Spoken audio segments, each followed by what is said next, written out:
What is this, Tom? Who said this was any of your business? You're trying to get me in trouble. Look, there's nothing to get so mad at me about, all right? Just because you keep messing up. Me? I messed up? Aren't you the genius who ordered the wrong parts? And on they go. Conflicts at work are never a good idea, but sooner or later, they happen. Here's where your emotional intelligence skills can get you out of a tough situation. There's a process that works really well if you have to deal with an angry person. Here's how it could work for Tom in his argument with Sarah. Look at this note I got from the boss, Tom. Who said this was any of your business? You're just trying to get me in trouble. The first step is not to lose your own temper. Next, suggest you both sit down. It's harder to come across as angry when you're both seated. Look, I can see we need to talk about this, all right? Just take a seat.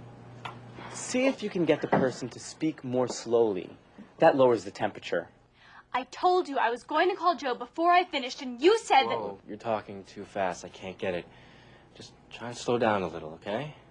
It's important for Tom to acknowledge how upset Sarah is, so she doesn't have to keep on trying to convince him. Then he can go on from there. You really are mad. I can see that. Remember, this is work. Unless you're the boss, you can't fire somebody you have a problem with.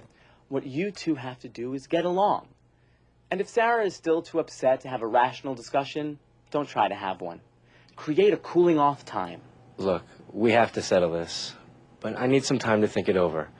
How about we let it go till tomorrow when we can really talk?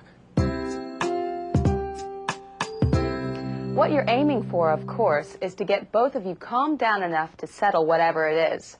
Here are some things that don't work. Accusing. Every time I need to talk to you, you're on the phone with that girlfriend of yours. Sarcasm. It must be wonderful to know you're right no matter what everybody else says. Globalizing. You always think your work is all that matters. You never stop to think somebody else's work may be important too. Threatening. If you're going to work on that with Ben Farley, you can forget about working with me. When you're trying to settle a conflict on the job, here are some things that do work. Understand the problem. Maybe I'm not quite getting it. Let me be sure I understand where you're coming from. Consider the other person's position. So you think it's better to work overtime than ask for extra help. Be willing to change. I'll try it your way and see if it works better. And if it does, it's fine with me. Brainstorm. Let's not get stuck on one solution. The way I see it, we need as many ideas as we can get. Be willing to compromise. What's going to make this work out is if we each give a little, get a little.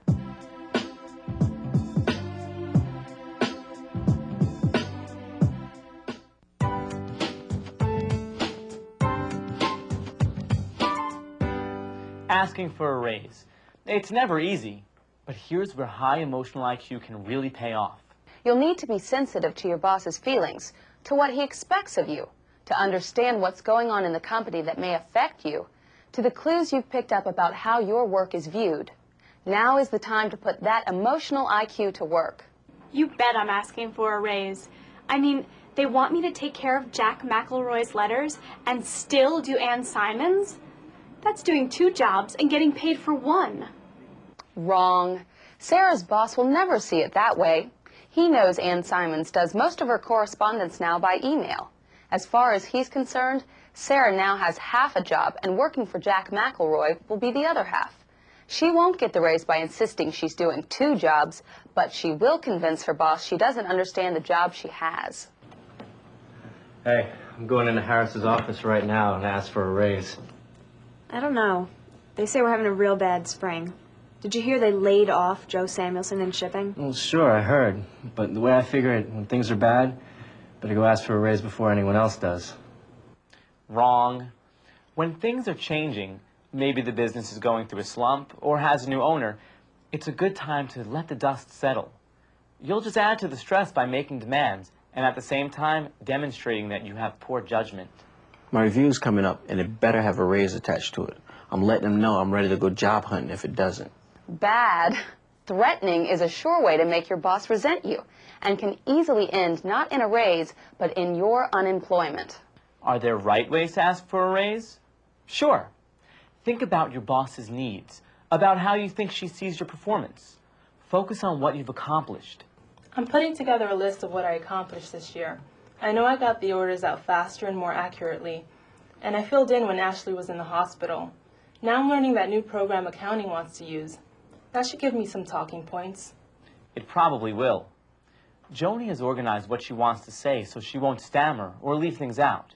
She's made her approach positive, and she's focusing on the work. My review was due a week ago, but I know with the big boss in from Chicago, everybody's a little bit jumpy. So I know it'll be smart of me to wait till things calm down before I ask about it. Right. Daryl gets points in emotional IQ for being sensitive to the atmosphere at work. He can only gain by waiting and not putting pressure on people who are already stressed. Timing is important. That's pretty much what raising your emotional IQ is all about. And here's some final words. Smile. Stay out of office politics and gossip.